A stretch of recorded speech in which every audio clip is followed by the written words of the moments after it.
So the brand new React Element 87s are hitting the market in July, and there's a couple different pairs of sneakers that I wanted to compare these to give you guys just an idea of what to expect with these shoes.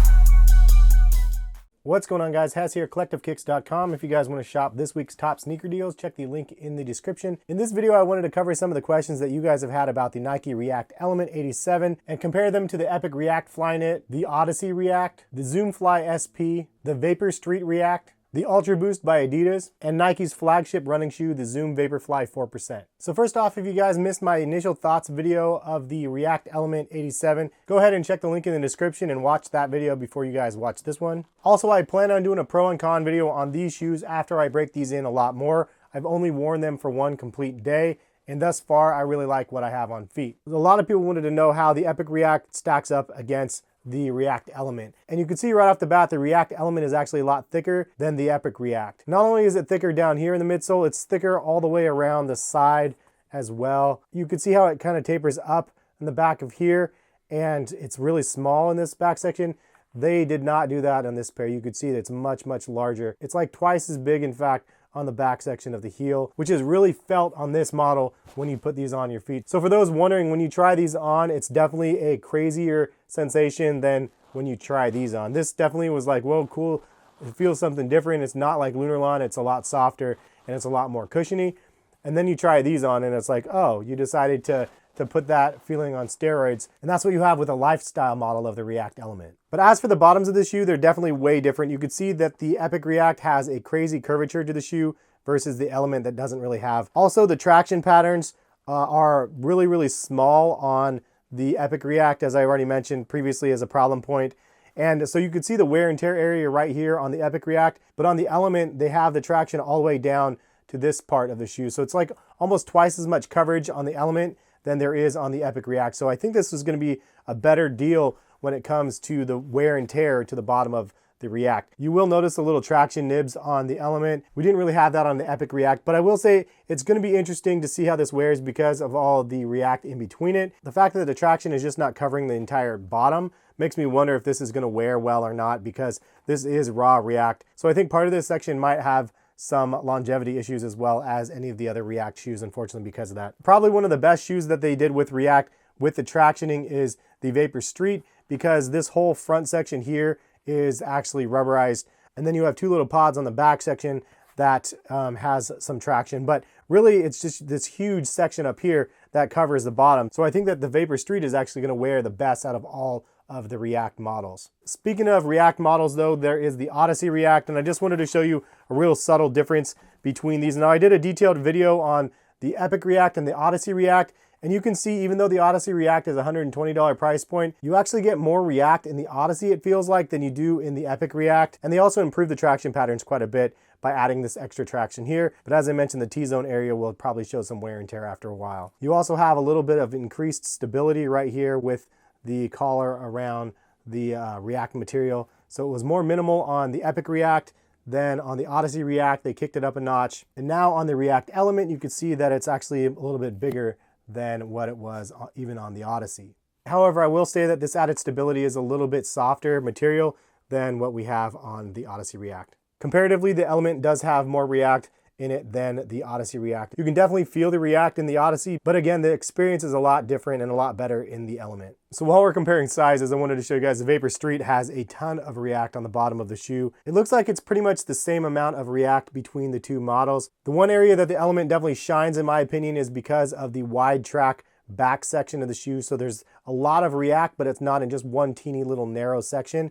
It's across this huge platform of React. You have a little sliver of React on the Vapor Street comparison to the massive section on the Element. And I've shown it before, but those that want to see a comparison, you could see that the Vapor Street definitely has more React on the bottom of it than even the Epic React. So you can see by comparing all four of the React models that are on the market right now that the React Element actually has the most to offer. It has the most React material in the widest platform with probably the coolest design. So although the React material is fairly similar but obviously different, the uppers is where everything completely is different between these four models. Epic React and Vapor Street both have a flyknit material, which is a really simple upper. You can see it's very minimal, especially on the Vapor Street. It's literally just knit and laces. The Epic React, you have some lace reinforcement as well as a heel counter and some Nike swoosh branding. Other than that, it's laces and flyknit. The budget-friendly Odyssey React has a mesh upper, some reinforcement, heel cup area with some hyperfuse, and then a neoprene-like tongue that definitely holds your foot snug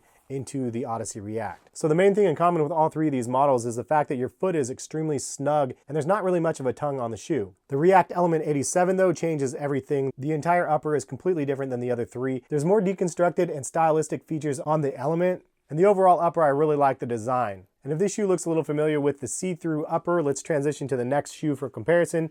And we have the Zoom Fly SP. So for those that didn't know, there's a Zoom Fly model and then there's a Zoom Fly SP. The SP model has an upper that really is inspired after the 4%. There's a lot of similarities to the shape. There's a couple differences between these two as well. So the Zoom Fly SP and the Element both have a see-through upper, but they also have a very similar pattern. If you can see, it looks like a chain link fence pattern. And then if you look on this one, it has the same sort of chain link fence pattern. The material is actually surprisingly breathable. It doesn't look like it, but it actually really is, even though it feels very plasticky. But obviously one of the downfalls to the material is it doesn't hold its shape very well, and some people don't really like that, how it looks all bunched up. You will notice even the backs of these shoes look very, very similar. I've already done a comparison between these and what the main difference is. I'll let you guys know though, this one has Lunar Lawn, and this one has Zoom X, which is the brand new technology from Nike that they haven't really explored that much yet other than this shoe. And I cannot wait for Nike to actually bring more Zoom X to the table, because this material is, in my opinion, superior in comfort than even the React material. But you have the dumbed down version with the Lunar Lawn. The price point of these were $150.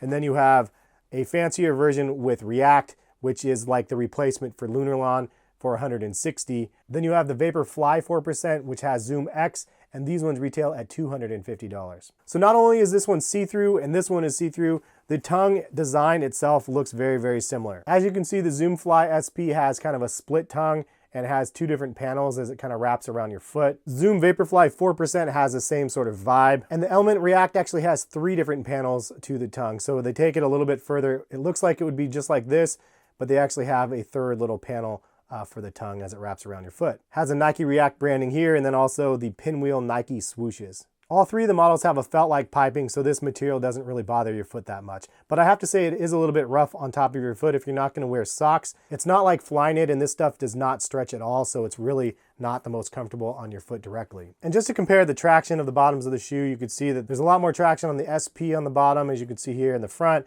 and then it has a little bit of pods on the back, which honestly, this model has the same sort of issues, except for the durability is much, much greater on the SP than it is on the React. And then the overall shape, they went with a widow's peak on the SPs, and they went away from that with this pair, which makes sense considering this is a lifestyle sneaker and these are supposed to be for running. So the big comparison that you guys have been asking about also is the 4% and the Element. Which one is better? How do these stack up?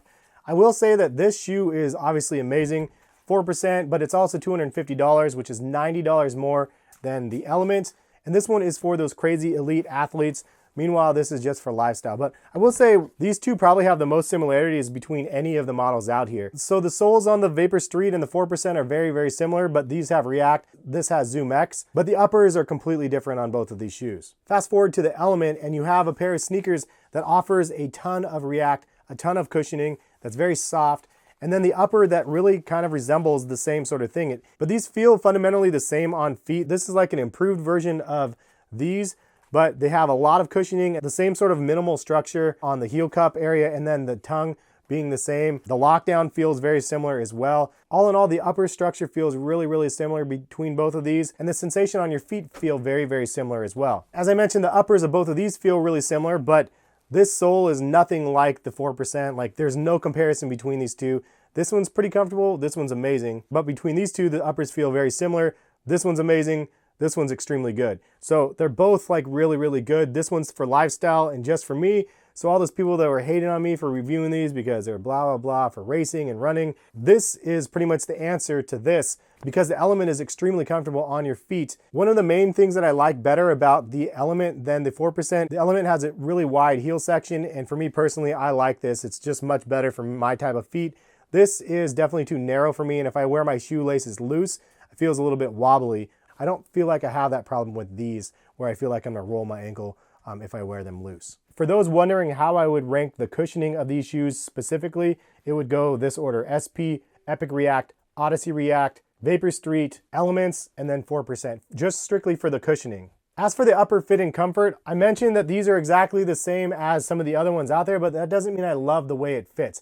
I think that that's one of the things that they can improve upon the most about this shoe. It is a little bit rough to the touch, and ultimately they could just use a mesh material or something else to make this that much better. They could use flyknit, but it's really limiting in comparison to something like this where you have so many different layers under and over because it is see-through. But if they could do some small improvements to the upper on this, I think this shoe would be really, really untouchable. And that's fairly consistent as my thoughts on these for the upper. Like, it's decent, but it can definitely be better. I do have a scale out here for the weight of the shoe. For those asking, 9.1 ounces, which is fairly light. The Epic React weighs about 8 ounces. The Zoomfly SP weighs about 8 ounces as well. The Odyssey React weighs about 8.4 ounces. The Vapor Street is 7.6 ounces. And the 4% is 6.9 ounces, like super crazy lightweight. So these are the heaviest shoes out here, but it's not surprising considering all of the extra materials that they added to the upper of the shoe, as well as the sheer size and volume of the React material on the midsole. But 9 ounces is still really light. The Ultra Boost weighs in at 11.5 ounces, so that is significantly heavier on your feet, and this is way heavier than any of the other shoes out here.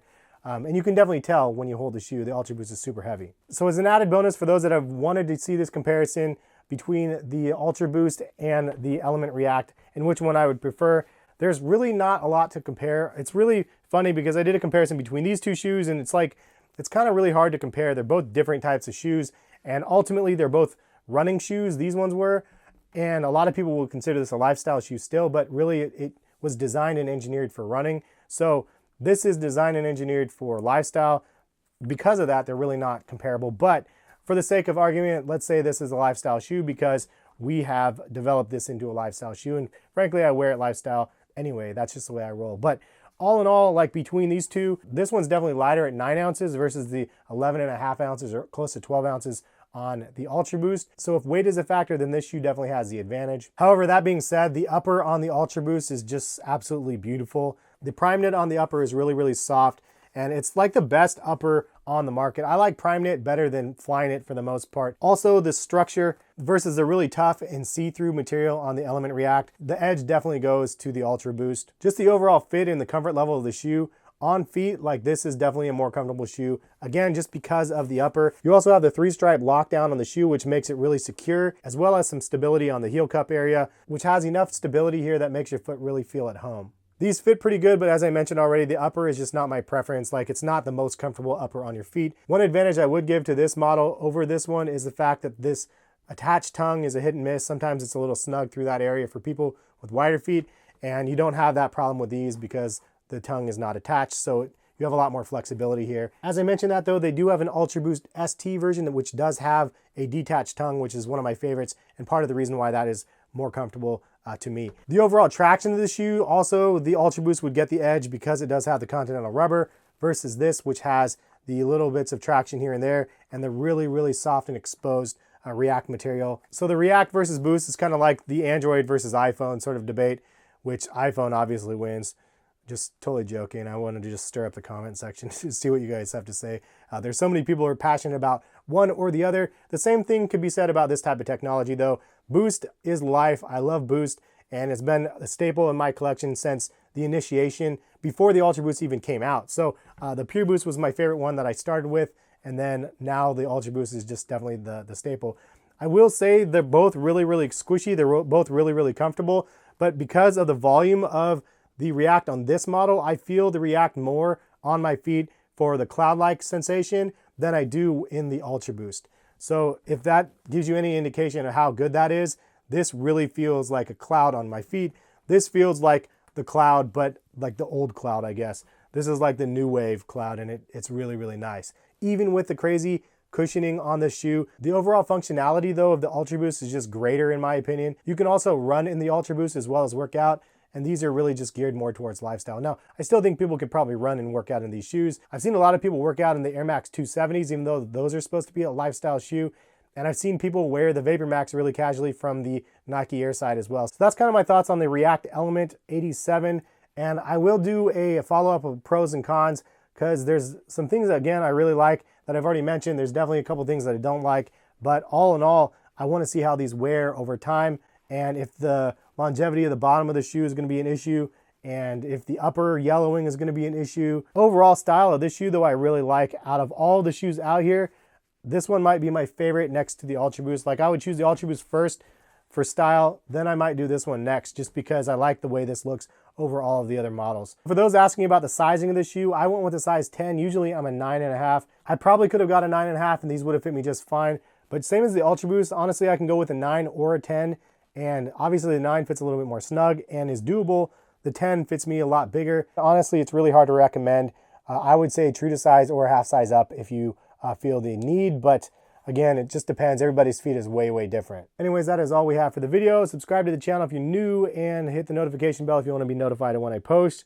Like the video if you like the video, and if you guys are trying to buy a pair of these, check the links in the description, as well as any of the other shoes out here. If you guys are interested in them, I can link those in the description as well. But at this time, if you guys want to click the videos on the screen, feel free to watch those. Have a great rest of the day. We'll catch you guys for some more videos very soon. Peace, guys.